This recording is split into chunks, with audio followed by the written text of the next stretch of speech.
All right, welcome back. This is going to be part 22.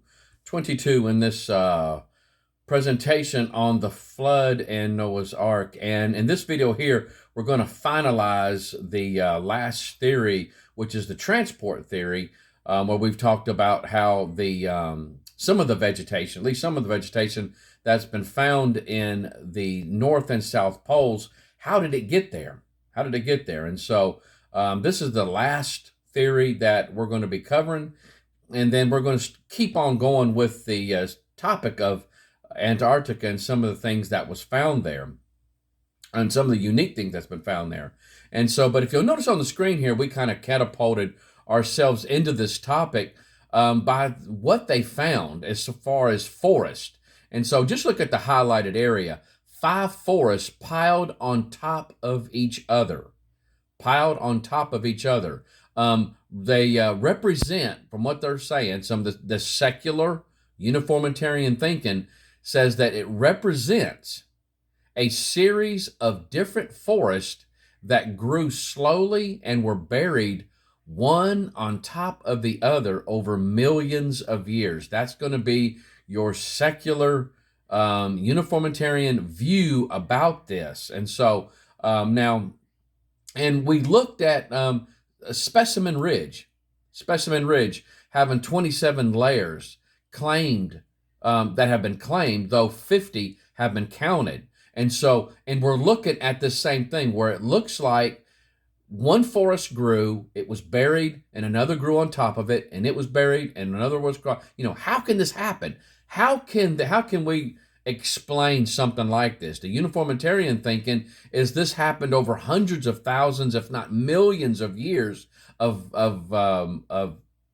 additional layers being added. And so, though I have pointed out, the trees are going to rot. They're not going to stay there while they're being buried, unless it was buried rapidly, something that you would see on the biblical flood. That would be something that would happen. You would have sedimentary layers that would be added.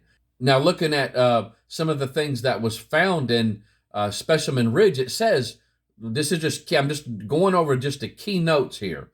The roots abruptly terminate at ground level, or in some cases with a root ball. Now, notice that was key. That's key little notes here. You got to understand. Individual roots have been broken. They have no bark or branches. What happened to these trees, guys?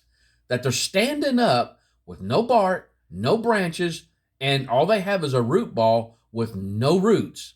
And so now we talked about the Mount St. Helens eruption back in May of 1980, and how these trees here, this was a picture back in 2012 from Spirit Lake. And if you'll notice, these trees have no bark on them, and most of them, at least most of them, if not all of them here, there's no branches. And if they do have a branch, it ain't nothing but a stub. And how we can explain through a catastrophe like the historical biblical flood, how these trees, after they've been knocked down or rooted up, broken, the roots were broken off when these trees were knocked down, just pulled up out of the ground, and that when they're in this lake here, this giant log mat rolling against each other, they're rubbing the bark off, and they're also popping those branches off. And so all you're going to have is a tree with nothing more than just a root ball. And how these root balls would fall first in the ground, they would touch the bottom of the lake, and then sediments would then start to lay down around the tree, giving the indication that these trees grew in place. And so, and over many trees doing this at the same time, it would give the indication of a forest. And once one layer is completely buried, one layer of trees is completely buried, then it just keeps on going with additional trees being piled up on top until you have something like Specimen Ridge in Yellowstone National Park. That's exactly what happened to this area. It's the only thing that could appear to happen to this area. You have trees with no bark, no branches, and just a root ball, and that you have many layers. That's exactly what happened, and we can see that that happening right before us in Spirit Lake in Washington. Now we also went and talked about polystrate polystrate fossil trees, and how the sedimentary layers have been given ages of hundreds of thousands, if not millions of years, but how trees are found running through many of these layers. And so, again, and we showed an example of the one in Tennessee where the tree is running through several layers of sedimentary rock. And so, which used to be soft mud that was laid down during the flood. And that the only way that tree would survive like that during that, it would be during a rapid burial. A tree is not going to last hundreds of thousands of years or even 1,000 years standing straight up without rotting first before being buried. It's not going to happen. It's going to weather and it's going to decompose. Now, at the beginning of this presentation, I mentioned this guy, Immanuel Velikovsky. Earth in Upheaval. These books are not in print anymore. You'd have to go to like an antique bookstore. If you go online, you can find them. You go Amazon. I'd be careful with Amazon. They usually have exorbitant prices, but if you go into like eBay or something like that, you're going to find these books. And so, but be careful. Don't pay hundreds of dollars for them. You can definitely get them much cheaper than that. And so, but I've got these 3 books right here in audiobook form. And so if you go on to www.audiobooksnow.com, you can get, I got these 3 I was able to find. I'm not sure if there's any more, but I was able to get these 3 here. And so, and we're going to be seeing Immanuel Velikovsky again. We're going to be seeing him here and there throughout this presentation. And so, but basically the Earth in Upheaval, basically that whole book is nothing but just evidence of a biblical worldwide flood. So it's basically what it is. And so absolutely amazing. I really don't think the guy is a believer. I don't know of any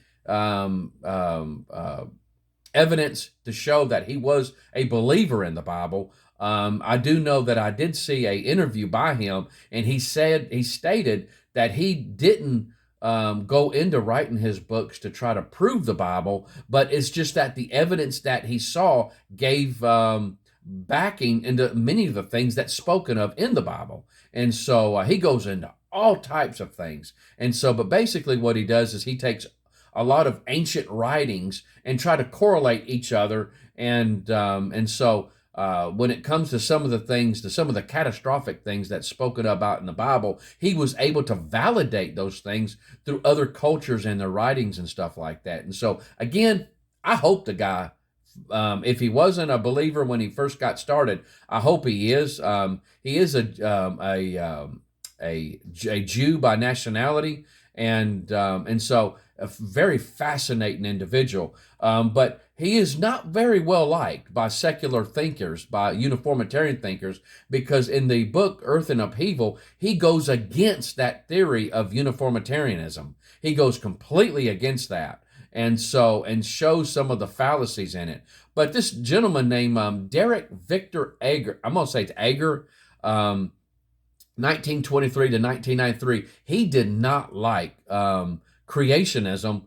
He didn't like Christians. He doesn't seem to tolerate them at all. But he sure in heck didn't like Immanuel Velikovsky. But right here, it says emeritus, I'm not sure if I'm pronouncing that right, professor of geology, University College of Swansea, trained under strict Lyellian, that's Lyle, Charles Lyle, uniformitarianism. He was not a Bible believer. He was not a Bible believer, and called himself an unrepentant neo-catastrophist. That's what he called himself, an unrepentant neo-catastrophist. Now that catastrophist or neocatastrophism was first coined by Nikolai. I'm gonna forget that middle name, but I'm gonna say Shatsky. Nikolai Shatsky. Neocatastrophism.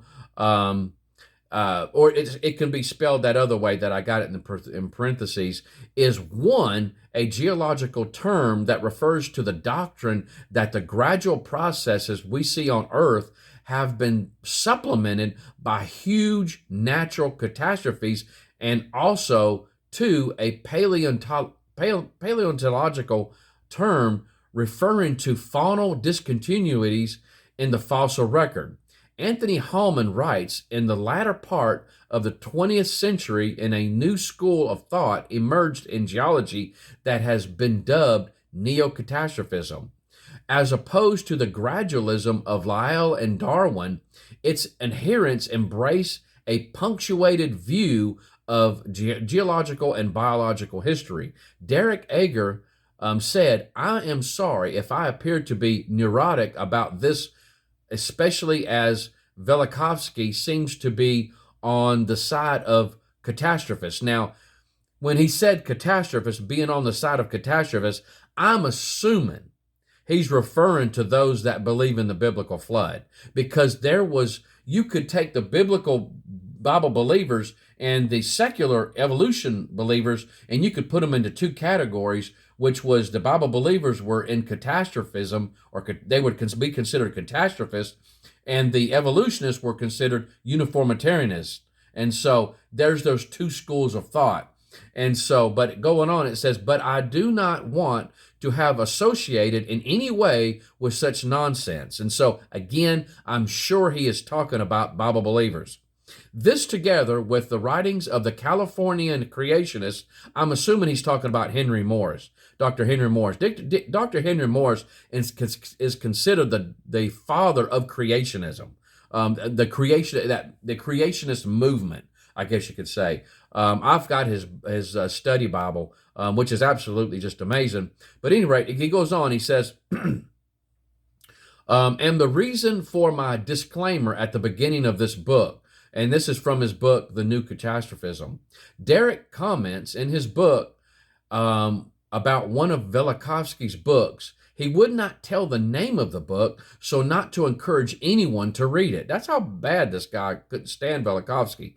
He says, I can assure you that 90% of it is the most unmitigated nonsense. In the alleged transport of vast numbers of large vertebrates from the tropics to the Arctic by a great wave that did nor apparently carry with it a single marine organism. And so he's talking about how things were found in the Arctic regions and stuff like that. And so, he goes on to say here, while going on about Derek Ager, when he's describing these polished straight tree trunks that was illustrated in his book, if one estimates, this is what Mr. Ager is saying here, if one estimates the total thickness of the British coal measures as about 3,280 feet laid down in about 10 million years, then assuming a constant rate of sedimentation,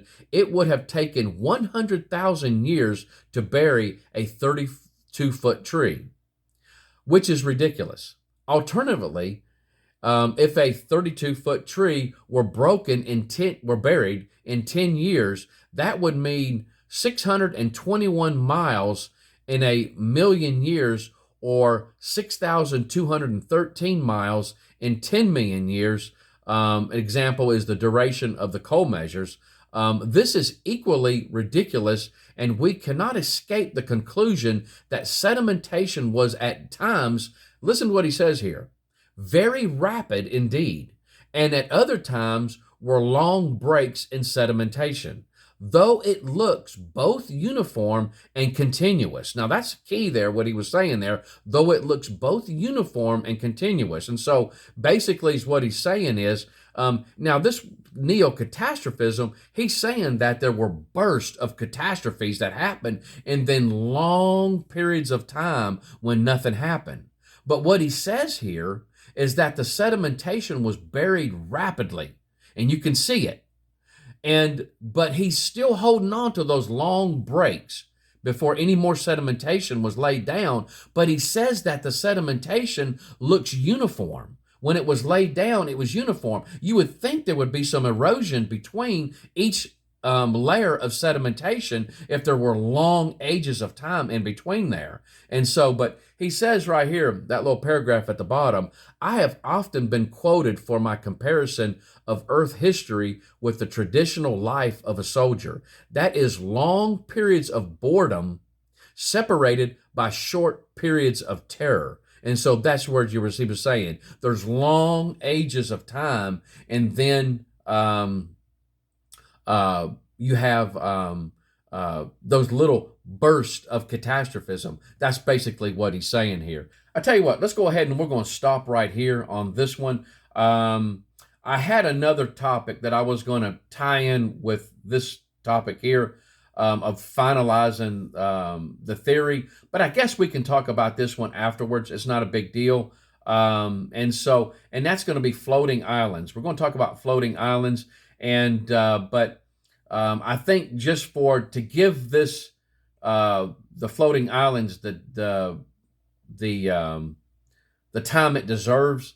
Let's just stop right here with this one, and not to make the video any longer than it should be. And we're gonna kind of get trying to answer a question that folks had about how animals got from one continent to another continent. And so I'm gonna kind of throw some ideas at you, some things that you're going to hear, and that are kind of. And this one here it's a really neat topic. It's just fascinating that what people are doing with these what's quote unquote called floating islands. And but also it's kind of for conversation purposes. How did these after the flood? How did animals get from one continent to another continent? And so I'm going to share some things that creation scientists have proposed, and we're also going to talk about this floating islands also. But you guys take care. I love you, and I hope the Lord blesses you real good. Bye bye.